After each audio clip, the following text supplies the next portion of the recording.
Astral body की बातें होती हैं, उसमें सब ट्रांसफॉर्मेशन हो रही होती है, तो हमें वो कई बार याद रह जाती है। तो वो पिक्चर फॉर्मिंग सिर्फ 5% ही रह जाती है। तो कई बार हम जब सो जाते हैं तो सपने में वो 5% पिक्चर फॉर्मिंग चलती है, और उसके बाद जब हम सुबह उठते हैं तो हमें वो ड्रीम के रूप में, सपने के रूप में हमें वो कई बार याद आ जाती है कि हमें रात को ये सपना आया था। करते हैं, हमको फोर्सफुली अपने थॉट्स को बंद करने की कोशिश नहीं करनी है। Hi my dear beautiful divine souls, how are you? कैसे हैं आप? आई होप आप सब बहुत अच्छे होंगे और अपनी लाइफ को बहुत अच्छे से एंजॉय कर रहे होंगे। स्वागत है आप सबका आपके अपने ही चैनल माइंड मैटर्स 2025 में। बहुत बहुत धन्यवाद है आपका कि आप इन सारी वीडियोस को बहुत प्रेम दे रहे हो। इस पूरे अस्तित्व का धन्यवाद है कि वो इतना प्रेम बरसा रहा है, जहां तक उसने पहुंचना है वो पहुंच रहा है। तो माय डियर, हम लोग अपनी जैन योगा की सीरीज को आगे बढ़ाते हैं। तो इन पूरे टॉपिक्स को आप बहुत अच्छे से ध्यान से सुना कीजिए, नोट किया कीजिए और उसके बाद उसको अपनी लाइफ में उतारने की कोशिश किया कीजिए। तो फिर ये आपके साधना के रास्ते पर, अगर हम स्पिरिचुअल वे में लें तो साधना के रास्ते पर, लेकिन अगर आप इसको फिजिकल वे में लें, जो फिजिकल बॉडी हमें नजर आती है, इसके लिए भी ये पूरी सीरीज आपके लिए बहुत हेल्पफुल है। अगर आप एक फिजिकल लाइफ अच्छे से जीना चाहते हैं, तो भी अगर आप अपने माइंड के ऊपर काम करते हैं, इसके सेंटर्स के ऊपर काम करते हैं, तो आप बहुत अच्छी लाइफ जी सकते हैं। हमने अपने पिछले चैप्टर में ये देखा था कि किस तरह से आप 3SRB से 3 स्टेप रिदमिक ब्रीदिंग करके CCS तक पहुंच सकते हैं, क्रिटिकल सर्टेन स्टेज तक पहुंच सकते हैं। तो जब हम ध्यान में बैठते हैं, जब आप क्रिटिकल सर्टेन स्टेज में पहुंच जाते हैं, उससे पहले जब आप ध्यान में बैठते हैं तो आप क्या करते हैं, आपके भीतर जो थॉट्स चलते हैं आप उनको फोर्सफुली बंद करने की कोशिश करते हैं कि ये जो थॉट्स हैं ये विचार नहीं चलने चाहिए, जबकि वो गलत है। क्यों? क्योंकि हमारा जो सेक्शन 1 है, अभी आप सेक्शन 1 में हो, तो सेक्शन 1 का काम ही है कि उसने पिक्चर्स प्रोड्यूस करनी है। जब भी आप बैठोगे चुप करके, आंखें बंद करके, तो माइंड पिक्चर प्रोड्यूस करेगा। जागते हुए भी, सोते हुए भी उसका काम है, उसने पिक्चर प्रोड्यूस करनी है, इमेजेस बनाने हैं और उसको चलाने हैं। और अगर हम ये कोशिश करेंगे कि ये पिक्चर्स प्रोड्यूस करनी बंद कर दे, इमेज इसके अंदर ना बने, तो ये तो फिर एक अननेचुरल प्रोसेस हो जाएगा। उसकी नेचर है, जिसका जो स्वभाव है उसने वो करना ही करना है। तो यहां पे हम थोड़ी गलती करते हैं, हमको फोर्सफुली अपने थॉट्स को बंद करने की कोशिश नहीं करनी है। अगर हम धारणा ध्यान सेक्शन 1 में ही करने की कोशिश करेंगे तो नहीं कर पाएंगे। जब तक आपका सेक्शन 2 नहीं खुलेगा, सेक्शन 2B जब तक नहीं खुलेगा, तब तक हम ध्यान नहीं कर सकते। जब सेक्शन 2B खुल जाएगा, फिर हम ऑटोमेटिकली हम ध्यान में जाना शुरू कर देंगे, उससे पहले नहीं। फिर हम इस काबिल हो जाएंगे कि हम एक ही थॉट को काफी टाइम तक होल्ड कर पाएंगे, मेडिटेट कर पाएंगे। सेक्शन 1 पिक्चर फॉर्म करना बंद नहीं करेगा, वो नहीं कर सकता। लेकिन हम जब सेक्शन 2B में पहुंच जाते हैं तो हम फिर ध्यान कर सकते हैं, मेडिटेशन हम कर सकते हैं, लेकिन सेक्शन 1 का काम वैसा ही चलता रहेगा, वो बंद नहीं होगा।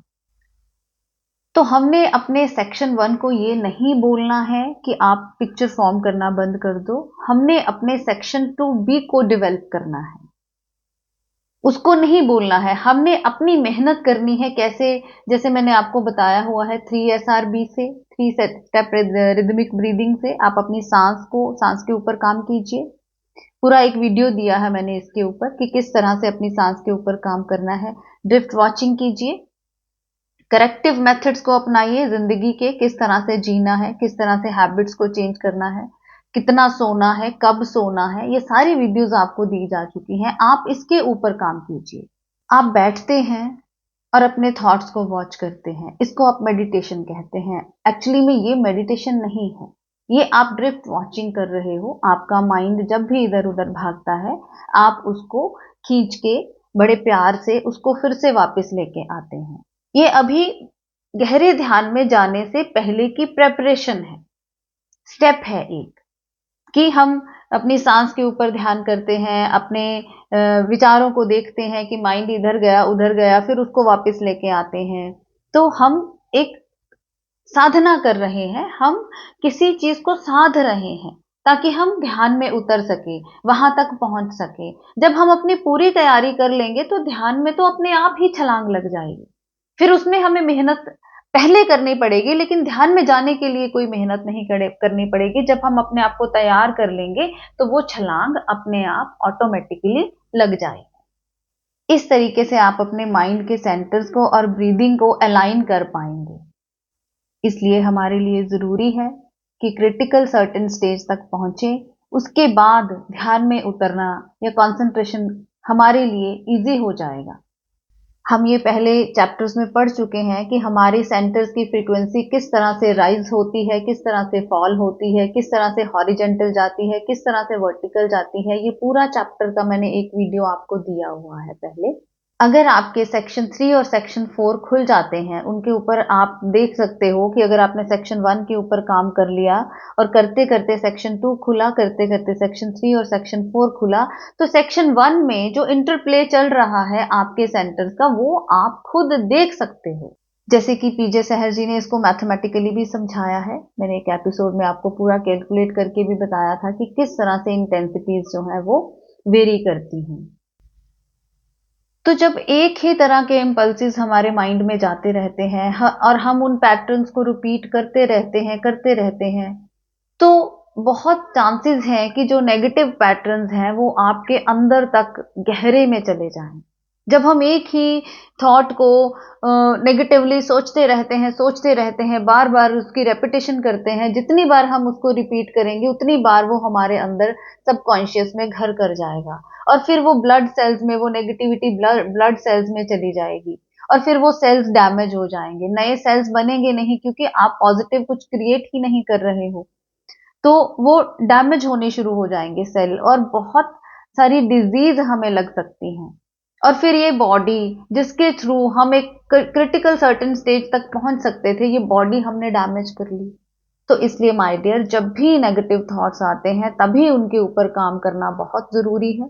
ये आप तभी कर पाएंगे अगर आपको वॉच करना आता है। तो अगर आपको पता चलना शुरू हो जाए कि ये वेस्टेज है, ये फालतू के विचार हैं, इनको मुझे अभी पहले रिप्लेस करना है किसी पॉजिटिव विचार के साथ, अपना दृष्टिकोण बदलना है, अपना देखने का नजरिया बदलना है, और वो आप सिर्फ और सिर्फ अपने लिए करेंगे। देखिए, किसी ने आपको कुछ कह दिया, अब वो तो कह के चला गया, उसको याद भी नहीं कि उसने आपको कुछ कहा है, और आप उस नेगेटिव इमोशन को बार बार जी रहे हैं, कितने लोगों को बता रहे हैं, कितनी बार वो आपके अंदर घर कर रही है वो बात।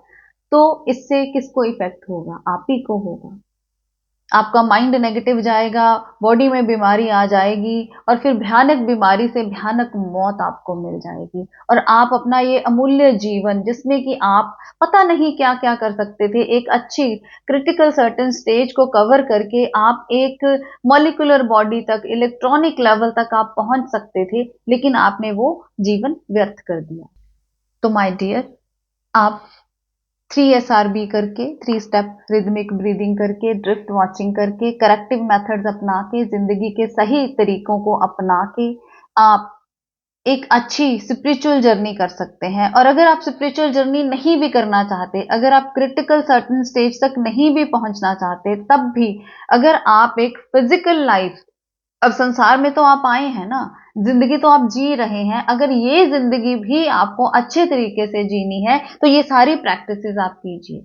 ये सारी प्रैक्टिसेस आप करके एक अच्छी जिंदगी जी सकते हैं और अच्छे से यहां से विदा ले सकते हैं इस धरती से। ये सारी प्रैक्टिसेस करके आपके बॉडी और माइंड अच्छे से काम कर पाएंगे, बहुत बढ़िया से।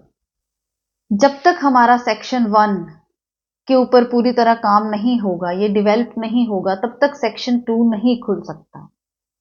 और जब सेक्शन 2 खुल जाएगा, फिर आप एक क्रिटिकल सर्टेन स्टेज तक पहुंच जाएंगे, फिर आगे की इनसाइट्स खुलनी शुरू हो जाएंगी, आगे का भी आपको पता लगना शुरू हो जाएगा कि इसके आगे और क्या है। तब आप अपने एक थॉट को ज्यादा देर तक होल्ड कर पाएंगे, मेडिटेशन कर पाएंगे, कॉन्सेंट्रेट कर पाएंगे, ये सारी चीजें आप बड़े आराम से कर पाएंगे। और जब वो इनसाइट्स आपको मिलनी शुरू हो जाती हैं तो वो इनसाइट सेक्शन 2 सेक्शन 1 को पास ऑन करता है, फिर सेक्शन 1 उसको परसीव करता है। अब ये इंसाइटफुल बात क्या है?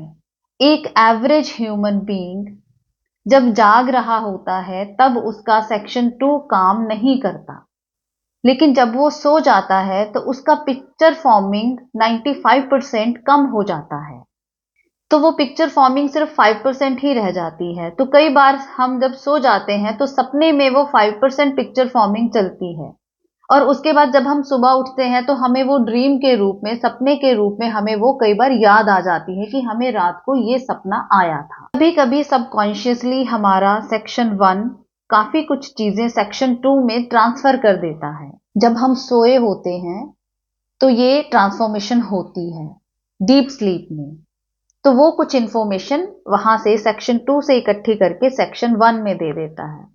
तो कई बार हम जब सुबह उठते हैं तो हमें लगता है कि ये सपना आया है, ये एस्ट्रल बॉडी की बातें होती हैं, उसमें सब ट्रांसफॉर्मेशन हो रही होती है, तो हमें वो कई बार याद रह जाती है। तो सेक्शन 2 उस पर मेडिटेट करके सेक्शन 1 को पास ऑन कर देता है, और सुबह जब हम उठते हैं तो वो कुछ चीजें जैसे हमें पता चलती हैं कि ये हुआ था तो हम उसको फटाफट से लिख लेते हैं, क्योंकि फिर थोड़ी देर के बाद वो भूल जाती हैं। जब यही प्रोसेस हम जागती हुई अवस्था में करते हैं तो इसको हम योगा कहते हैं। जब आपका सेक्शन 2 भी खुल जाता है तो इसी सारे प्रोसीजर को आप जागते हुए भी कर सकते हैं, मेडिटेशन कर सकते हैं, कॉन्सेंट्रेट कर सकते हैं। ये सारी चीजें जो मैंने अभी आपको बताई कि रात को सोते हुए होती हैं, ये सारी चीजें आप जगते हुए भी कर सकते हैं अगर आपका सेक्शन 2 भी खुल गया है तो। ये नॉलेज सेक्शन 2 भी पास ऑन करता है सेक्शन 1 में। ये नॉलेज सेक्शन 1 अपने आप से कभी भी एक्वायर नहीं कर सकता। जब माइंड का सेक्शन 3 खुल जाता है तो हमें इंटरस्टेलर नॉलेज मिलती है, और जब सेक्शन 4 खुल जाता है तो हमें यूनिवर्स की सारी नॉलेज मिल जाती है। इंटरगैलेक्टिक नॉलेज हमें मिल जाती है, जो कि गीता में श्री कृष्ण ने जिसको परम ज्ञान के नाम से बताया है। परम ज्ञान की प्राप्ति हो जाती है, जिसको कि हम कॉस्मिक कॉन्शियसनेस कहते हैं। फिर हम में और गॉड में कोई फर्क नहीं रह जाता, हमें ये पता चल जाता है कि हम भी वही हैं जिसको हम गॉड कहते हैं, हम भी उसी का ही अंश हैं। बस हम इतने उलझ गए विचारों में कि हम समझ ही नहीं पाए कि हम भी ये हैं। तो ऐसे धीरे धीरे काम करके जब हमारे सारे सेक्शंस खुल जाते हैं तो हम भी इस परम ज्ञान की प्राप्ति कर लेते हैं। तो स्पिरिचुअलिटी एक आर्ट ऑफ लिविंग है। तो जब हमें परम ज्ञान की प्राप्ति हो जाती है तो फिर वो पर्सन जो है उसको फल की कोई इच्छा नहीं होती, उसने बस सर्व करना होता है, क्योंकि उसको लगता है कि हाँ ये चीज मुझे मिल गई, मैं और लोगों को भी दूं और लोगों को भी बांटूं, बस मुझे सर्व करना है। उसको इस रियलिटी का पता चल जाता है, उसको इस मैट्रिक्स का पता चल जाता है कि ये मैट्रिक्स मैं नहीं हूं, मैं तो उलझ गया था इसमें। फिर वो औरों को बताने की कोशिश करता है, लेकिन सुन सिर्फ वही पाते हैं जो खुद के ऊपर काम करते हैं, जो खुद के ऊपर मेहनत करते हैं, फिर उनको ये सारी चीजें समझ में आनी शुरू हो जाती हैं। सेक्शन 3 और सेक्शन 4 तब तक नहीं खुलते जब तक सेक्शन 2 और सेक्शन 1 पूरी तरह से डेवलप नहीं हो जाते। तो जैसा कि पीजे सहर जी ने पहले भी बताया था कि हमारे बॉडी का 1/4 सेल जो हैं वो सेक्स सेंटर से आए हैं, सेक्स सेल्स हैं। क्योंकि हमारी उत्पत्ति, हम पैदा कैसे हुए हैं, आप ये देखिए, दो मेल और फीमेल एनर्जी से हम पैदा हुए हैं। तो इसीलिए एस सेंटर का रेशो हम में सबसे ज्यादा है, और हमारा क्या काम है कि हमने अपने ऊपर काम करके 3SRB अप्लाई करके अपने ऊपर, अपने खाने के ऊपर काम करके इन सारे सेल्स को, जिसमें कि एस सेंटर की रेशो सबसे ज्यादा है, उसको कम करनी है। वो कम कैसे होगी? जब हम अपना खाना कम करेंगे, जब हम अपनी ब्रीदिंग को सेट करेंगे, उसको यूनिवर्स के साथ कनेक्ट करेंगे, अपने थॉट्स को, क्योंकि थॉट्स भी यहाँ आके बने हैं हमारे, तो थॉट्स की फ्रीक्वेंसी को कम करेंगे, ड्रिफ्ट वॉचिंग स्टार्ट करेंगे, करेक्टिव मेथड्स अपनाएंगे अपनी जिंदगी को जीने के, तो हम उस एस सेंटर की रेशो को कम कर सकते हैं और आई सेंटर की रेशो को बढ़ा सकते हैं। और हम धरती पे आए ही ये सब करने के लिए हैं, अदरवाइज तो हम में और जानवरों में कोई फर्क नहीं है। जानवर अपने आई सेंटर को नहीं बढ़ा सकते, इसलिए प्रॉब्लम आती है, लेकिन हम अपने इस आई सेंटर को बढ़ा सकते हैं और एक अच्छी जिंदगी जी के मुक्त होके इस संसार से जा सकते हैं। आखिर में पीजे सहर जी हमें एक थॉट देते हैं कि आखिर मैं ये बुक क्यों पढूं, क्यों पढूं मैं ये बुक, और क्या चेंजेस आएंगी इस बुक को पढ़ के। तो आप देखिए, इतना नॉलेज आपको मिल रहा है। ये क्वेश्चन आप खुद से कीजिए कि ये बुक आपको क्यों पढ़नी है, ये क्यों सुननी है, ये मेथड्स आपको क्यों अपनाने हैं, ताकि आप एक अच्छी जिंदगी जी के जा सको। आपका अपना चैनल है, लाइक कीजिए, सब्सक्राइब कीजिए, शेयर कीजिए, कमेंट कीजिए और इस नॉलेज को फैलाइए और लोगों तक भी पहुंचाइए, ताकि बाकी सब लोग भी अपने इस जीवन में आने का उद्देश्य पूरा कर सकें। मिलते हैं अपनी अगली वीडियो में, तब तक के लिए बाय बाय।